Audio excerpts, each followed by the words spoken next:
Americans are on the move again. Pent-up travel desire after COVID restrictions has apparently broken out in a big way. In fact, over the holiday weekend, the TSA screened a record number of travelers, and that doesn't even include the folks who hit the roads or took a cruise. But travel doesn't come without a few hiccups. Travel delays, canceled flights, gas is expensive, vehicles are too. And even if you find a car you like, the risk of having your catalytic converter stolen is bigger than ever. Thefts of those parts have shot up more than 700% over the past 4 years. We talk about the ups and downs of our passion for motion. Fox 11 News In Depth starts right now. Hello, everyone. I'm Hal Eisner. Welcome to Fox 11 News In Depth. I think it's fair to say that there's been a dramatic increase in the theft of catalytic converters. Some unfortunate vehicle owners have had their catalytic converters stolen twice, 3 times, or even more times. Is there anything that can be done about this to stem the epidemic? That's what we want to talk about. And should it happen to you, what do you do? Doug Shupe joining us from the Auto Club of Southern California, and also Commander Ricardo Hernandez, DMV Supervising Investigator. Thanks to both of you. And I guess I want to start with Doug here because he's sitting right next to me here in the studio. And where are we on this problem? Why is it getting worse? Yeah, well, thanks for having me in here today. What a frustrating problem this has been. And it's just progressively getting worse year after year. And it kind of really started spiking during the pandemic when there were fewer people heading into the office to head to work. And so they were leaving their cars and trucks just parked out on public streets for long periods of times. And thieves took advantage of that. They looked for those crimes of opportunity, and they found value in stealing catalytic converters because of the precious metals that are inside. We've heard of the problem before, but now we're seeing it going up again. And let me ask the commander, why do you think it might be going up? As your other host participant there said, some of the reasons why catalytic converter theft is going up is because, again, it's an easy crime. A lot of these catalytic converters are not marked or etched.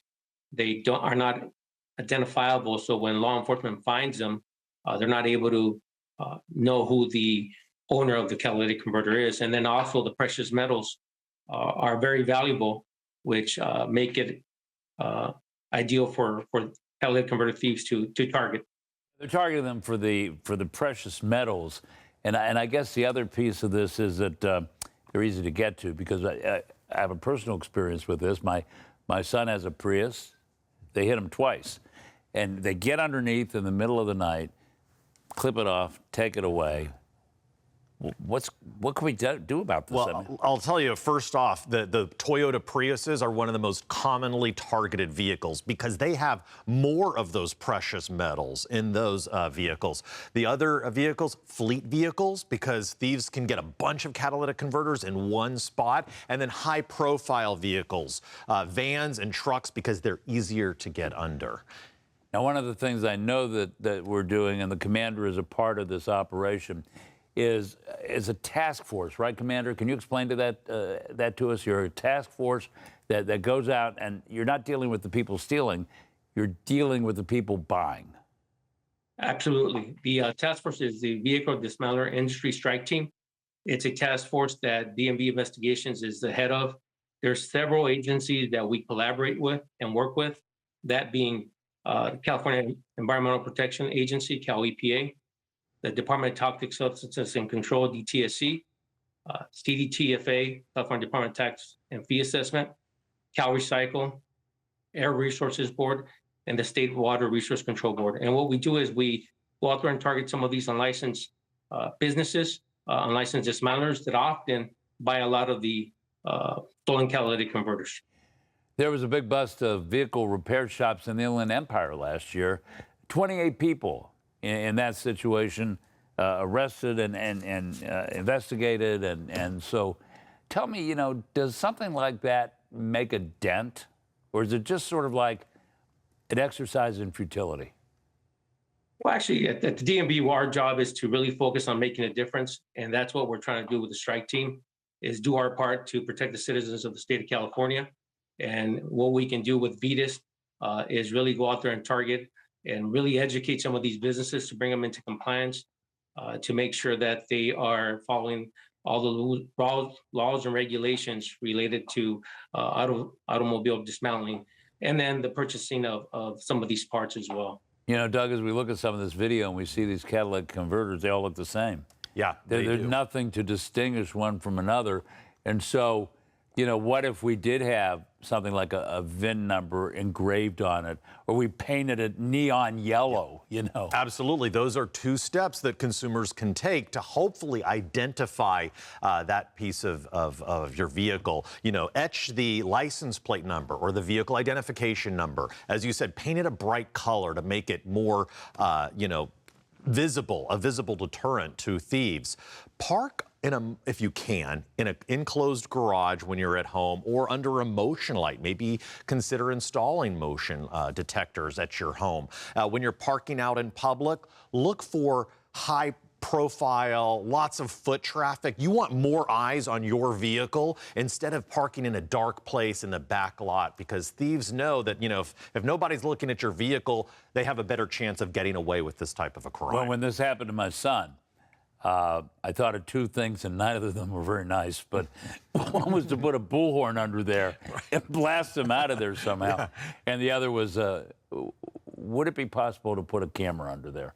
Because we know cameras are itty-bitty sometimes. And, but then again, you might only get an image of an arm. Right. So this seems like a very, very difficult thing. Commander, as you continue with your task force to kind of explore this thing and figure out exactly who's doing what to whom, where are you going with this? And you know, what do you want to tell people about the effort to try to help them not lose their catalytic converters?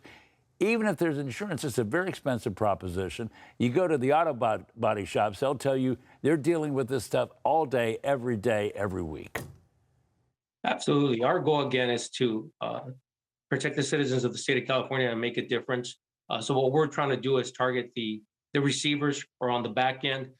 When these thieves steal the catalytic converters, it's hopefully taking away that market of buyers, so that hopefully it would help make a difference. And when people, as the panel member there indicated, anything they can do to mark catalytic converters, whether it be painting them or engraving them. I know the local police agencies do lots of public service workshops where you can bring in your vehicle and to have it marked, and that way it would be easily identifiable. If when we run into these catalytic converters out in the field, we can have somebody to connect as the owner of this catalytic converter. You know, I guess the bottom line and the most important thing to take away from this conversation is that there's an agency dealing with it. There's the DMV and other associated agencies that are trying to crack down on this, and so there is an effort underway to do something about it. Commander, I want to thank you very much for joining us. Doug Shupe is going to be staying with us.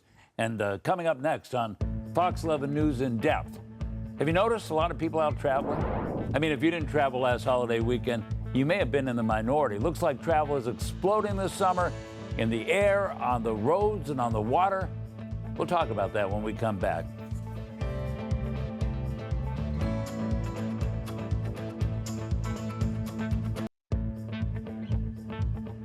Welcome back to Fox 11 News in Depth. I'm Hal Eisner, and we're welcoming back Doug Shupe of the Auto Club of Southern California. You know, last weekend we saw impressive numbers out there when it comes to travel.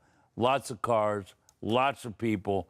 Almost felt like we had gotten in front of the pandemic here. Yeah, we were very close. In fact, we saw 3.4 million people in Southern California traveling last Independence Day weekend. And that was down only 1% from what we saw 4th of July 2019 before the pandemic began. But nationwide, nearly 51 million people traveled over that holiday weekend. And that actually surpassed the number that we saw before the pandemic. How many more people this year than, say, last year? Yeah, we saw about a 4% increase in the overall number of travelers this past holiday weekend. And, you know, the vast majority of those folks who took trips went by automobile, because traveling by car or truck is the most economical, it's the most convenient. But, you know, our travel advisors at the Auto Club are seeing international travel just skyrocketing right now. People want to get out there and see the world again, and that is why, you know, a lot of people are flying as well. Well, you've got the cars for the short trips, you've got the passport issue with the long trips. Yeah.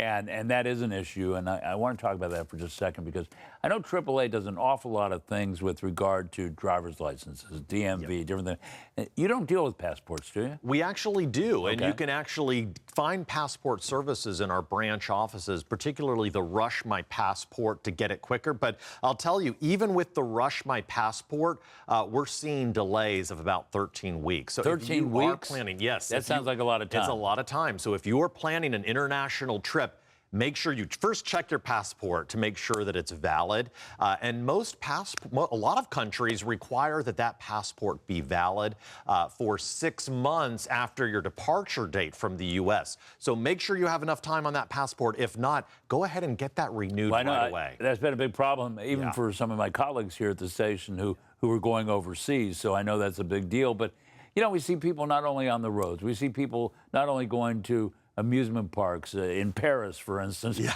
We also see people taking cruises. That's a big deal right now. Oh, cruises. You know, cruise passengers are very loyal customers, and so they couldn't wait to get back out there on the high seas. And the cruise industry really stepped up a lot of the cleaning measures and the safety protocols to make passengers feel safe. So cruise ships are back to at capacity levels, and people are doing a lot of pre-booking. Also, our Auto Club travel advisors are seeing that Alaska cruises are extremely popular this summer. That's about the best time to go to Alaska. And I just got back from one of those, and what I can tell you is that last year when I went on a cruise to Cabo, I felt almost more of an investigation about my health. Yeah. And showing the vaccination record. And this time, I didn't feel quite the same. It's like we've let our issues down, our parameters down. And I was doing a story this past week here on the news where people told me as they were getting ready for July 4th, they were feeling much more comfortable. Mm-hmm. They were feeling a sense of relief that the dread was behind them. Yes. Yeah. And there's also a sense of revenge travel that's taking place because people had to put plans on hold or cancel vacation plans over the last few years. They're just making up for it now. And some people actually saved money to spend on those big vacations. And our travel advisors are noticing a new trend. People are doing these bucket list trips, you know, these once in a lifetime vacations, and they're doing so because they looked at what happened over the last 3 years and they've said, I'm going to do this. I'm going to make this trip with my family and my loved ones. But some people have been disappointed because just look at this last week with the travel issues and the delays and the cancellations. What was that all about? Yeah. And we're not out of that yet, are we? Well, you know, of course, anytime we have severe or bad weather that impacts one part of the country, it impacts flights all across the country. And unfortunately, that's what we saw. We saw bad weather coming at the absolute worst time, heading into the Independence Day weekend. We also saw some air traffic control shortages, and there were lots of flight delays and cancellations. As a general rule, moving forward, if you are planning to fly somewhere, it's always a good idea to book that very first flight out. Yes, it's hard to get up and get to the airport that early in the morning, but they are less prone to delays and cancellations. So this is what passengers should do. Absolutely. What passengers should do is look for those early morning first out flights. Book nonstop flights only if you can, because you don't want to be stranded in a layover city. Work with a reputable travel advisor who can be your advocate. Jump in right away and make changes to your itinerary if they need to. And finally, consider travel insurance. That is something that has become more and more popular since the pandemic began. But it's important to read the fine print so you know what that travel insurance will cover and what it won't. But it's also possible you might have travel insurance through a credit card that you might have, that you may have booked the trip on. So it's important to check on that as well. What about prepping for a drive? Yeah, well, you want to make sure that you inspect your vehicles during these warmer summer months in many parts of the country. Really, those hot pavement wreaks havoc on tires. Check your tire tread and your inflation. Make sure your fluid levels are topped off. Those fluid levels keep your vehicle cool. You also just want to do all of the maintenance to prevent a roadside breakdown. I'll tell you, over the last 4th of July weekend, last weekend, AAA came to the roadside rescue of more than 393,000 stranded drivers across the country. So doing a little preventative maintenance on your vehicle will hopefully prevent that roadside breakdown. Yeah, that puts a wrinkle in your vacation. It does, and it's also very dangerous. You know, being on the side of a freeway is a very vulnerable place to be. You want to avoid that at all costs if you can. All right, Doug Shupe, Auto Club of Southern California, thanks so much for joining us. And coming up next on Fox 11 News In Depth, As we've talked about travel, we've got to talk about the cars, trucks, and other vehicles. The automotive industry has been struggling for a few years, and so have those who want to buy a vehicle. We talked to an expert about whether it's time to buy yet, and if so, what to buy. We'll be right back. Thank you. Anytime. Appreciate it, Mike. Appreciate it. You know, it's nice to see people. Welcome back to Fox 11 News in Depth. I'm Hal Eisner. Let's talk about vehicles. We've recently gone through some challenging years. The pandemic has left all of us with all kinds of problems, and the auto industry is not immune.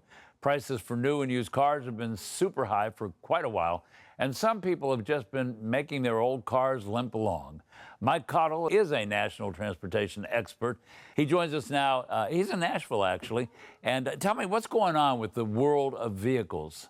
Well, Hal, during the COVID, over 3 year span with COVID, what we saw was a chip shortage as a result of workers not being able to get into facilities, the location which chips come from, which is in northern part of Asia. And then on top of that, we had this deep freeze in Texas, which actually forced the companies that make resin, the manufacturing facilities that make resin for RVs, for vehicles, for boats to shut down. And so you have this cataclysmic situation where cars became scarce on dealership lots. They weren't able to put dealerships in a position of selling cars because the cars weren't available.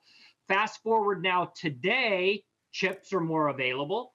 The resin is in manufacturing facilities. People are back in dealerships and people are back in the manufacturing facilities. So cars are now more readily available for consumers to buy. You're seeing good prices now at dealerships nationwide. Yeah, but we were talking a little bit about cars around here. It does seem like some of them have gone up in price. Oh, they've all gone up in price, Hal. And that's part of the democracy, I guess, that we live in, is that when vehicles are scarce, it allows dealers to mark vehicles up. But as I tell everyone that asks me about purchasing a vehicle, still use the methodology that you used before COVID. So negotiate that deal and you'll get the vehicle at the price that you want to pay. Know what the MSRP is on that vehicle. Do your research on Kelley Blue Book, Auto Trader, or any one of a number of online locations for you to find vehicles, and just do the work and then negotiate. Dealers will usually come down in price to sell you that vehicle. So what kind of incentives are some of them offering? Yeah, so right now across the board, you're seeing 0% financing start to make its way back onto dealership lots. One thing I tell consumers is don't feel like you need to buy at the dealership that is right around the block from your house. Go outside of the state, go outside of your county, go outside of your local community to find that vehicle so that you can get a great deal on it. But you're seeing 0%, you're seeing cash back at the purchase of a vehicle. Great incentives for consumers are available in the marketplace, but don't leave your house without doing the research first online. Let's talk about used cars for a minute. What's that market like? Because I think I keep seeing a lot of advertising of bring us your cars. We need more used cars, and where are we in that market? Yeah, so that's kind of the beauty in the buying market right now, is that the consumer inevitably makes the choice on what it is they want, whether they want an electric vehicle, whether they want a gas vehicle, whether they want new, or whether they want used. So let's talk about used vehicles for a segment. Dealers across the country are willing to buy your used vehicle to then move you into a new buy or a new lease on a vehicle. So it just makes sense that used vehicles are going to become more available as consumers now come out of COVID, they go back to work, they start making money again. They're going to want to buy a nicer vehicle. When they buy that nicer vehicle, it then puts more used vehicles on lots nationwide. And that's a great thing for consumers. It gives them more flexibility in what it is they want to buy. One of the things I learned once in buying a used car is good to get that one that says certified on it. Because if you take something off the lot that has not been certified, you may be just driving a problem out the lot. Yeah, so a certified pre-owned vehicle is a vehicle that usually has had more than 200 different inspections on that vehicle, meaning when it goes to the dealership, they run it through service, and the service team will then do a 200-point inspection on that vehicle to make sure that it's running in tip-top shape. And when they do that, they will then warranty that vehicle for you so that if you have any issues, they'll fix it for you. Now, I'm not sure how things are in Tennessee, but I know here in Southern California and in California overall, a lot of emphasis on moving towards electric vehicles. I think by 2035 is what we're targeting here for a lot more of that stuff. So, what are you seeing in the electric vehicle market? Yeah, Hal, I was in Lake Tahoe just 5 days ago. Gas was sitting at $5.25 on North Shore. Here in Tennessee this morning, it's at $2.95. So definitely from the standpoint of gasoline, Tennessee, we still maintain relatively low gas prices. You're asking about electric vehicles, and here's what I can tell you. I divide electric vehicles down into four main categories: the vehicle itself, the infrastructure, the environment, and politics. So let's just start with the vehicles. Automakers have exceeded every single expectation with electric vehicles. I just test drove the 2023 Mercedes-Benz EQE with a 225 miles of range. This thing is just, it's so fast and so fun. 617 horsepower, 0 to 60 in 3.2 seconds, but it's electric. Consumers are concerned about the second word, and that's the infrastructure. If you charge at home, it's relatively easy to own an electric vehicle. But if you want to do what I do, drive from Nashville to Atlanta, there are very few locations for me to charge that vehicle. So I have to then plan out my trip, which is really important. But we're getting there. So the Biden administration's put money behind creating a larger infrastructure, and we'll get to a point where it's more readily accessible for people to charge their vehicle. And I'll close just with the two others: politics and the environment. It would be really nice in the future if people stopped using the electric vehicle movement, if you will, as politics. They're just fun cars to drive. That's Right. purely it. They're a lot of fun. And then the environment, you're not really doing a lot with the environment with these vehicles. They are cleaner when they're in their final stage, but outside of that, you're still using manufacturing facilities and lithium-ion rare earth metals to build the batteries. Well, you know, we have a love affair with automobiles here in Southern California, and I guess we'll continue to have that love affair, and we'll see whether, you know, these cars continue to move forward to become more efficient and less expensive. Thanks so much. Good to talk to you, Mike Cottle, and we'll be back with more Fox 11 News in Depth right after this.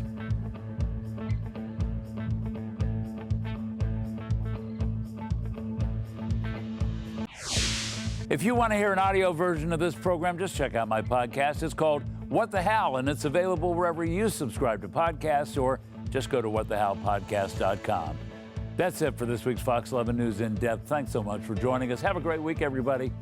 We'll see you next time.